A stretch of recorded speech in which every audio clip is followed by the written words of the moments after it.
Hi, welcome to Ammu life style vlog. இன்றைக்கி வந்து நம்ம சேனலில் ஒரு சாம்பார் பொடி எப்படி செய்யுதுன்னு பார்க்கலாம் வாங்க.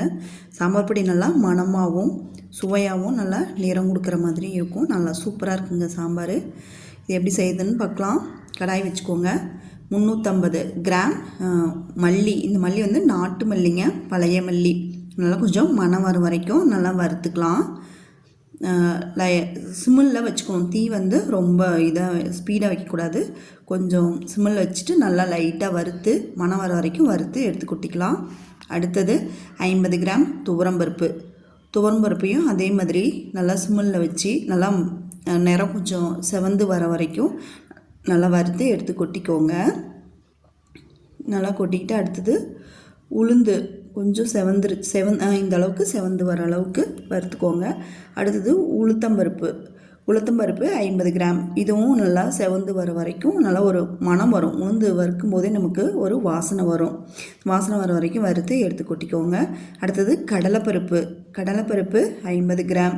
இதுவும் நல்லா மணம் வர வரைக்கும் நிறம் மாறி வர வரைக்கும் கடலைப்பருப்பை நல்லா வறுத்து எடுத்துக்கோங்க. அடுத்தது மிளகு 50 கிராம். மிளகு நல்லா ஓரளவுக்கு வெடிக்கும்.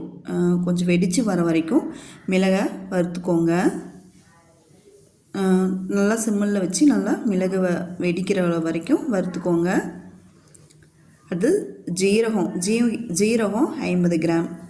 ஜீரகமும் லைட்டாக தான் வறுக்கணுங்க. ஜீரகம் ரொம்ப வறுக்கக்கூடாது. லைட்டாக ஒரு கொஞ்சம் நேரம் வறுத்து அந்த சட்டியில் இருக்கிற சூட்லேயே வறுத்திங்கன்னா கூட போதும். கடுகு 25 கிராம். கடுகு வந்து நல்லா பொரிஞ்சு வர வரைக்கும் வறுத்துக்கோங்க. கடுகு தாங்க இந்த சாம்பார் பொடிக்கு நல்லா வாசனையை கொடுக்கும். வெந்தயம் 30 கிராம். இதுவும் நல்லா சாம்பாருக்கு ஒரு நல்ல வாசனையை கொடுக்கும். இதுவும் நல்லா கொஞ்சம் செவந்து வர வரைக்கும் வறுத்துக்கோங்க.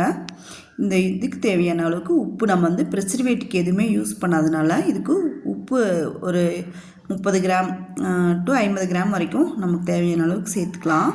உப்பையும் நல்லா வறுத்து எடுத்து கொட்டிக்கோங்க. அந்த இதில் கருவேப்பிலை ஒரு கைப்பிடி அளவுக்கு நான் எடுத்துக்கிட்டேன்.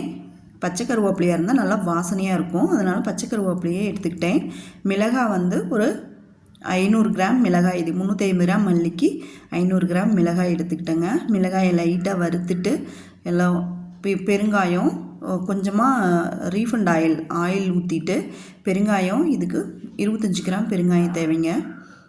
கொட்டி நல்லா எண்ணெயில் பொரிச்சுக்கோங்க. பொரித்து எடுத்துக்கிட்டிங்கன்னா தான் மணம் வரும். இல்லைன்னா வந்து வாசனை வராது. கட்டி பெருங்காயம் தான் இதுக்கு யூஸ் பண்ணணும். தூள் பெருங்காயத்தில் கட்டி பெருங்காயம் நல்லாயிருக்கும். நல்லா வெயிலில் ஒரு நாள் முழுக்க காய வச்சு எடுத்து அரைச்சிங்கன்னா சாம்பார் பொடி சூப்பராக இருக்குங்க. சேனல் பிடிச்சி தான் லைக் பண்ணுங்கள், சப்ஸ்கிரைப் பண்ணுங்கள்.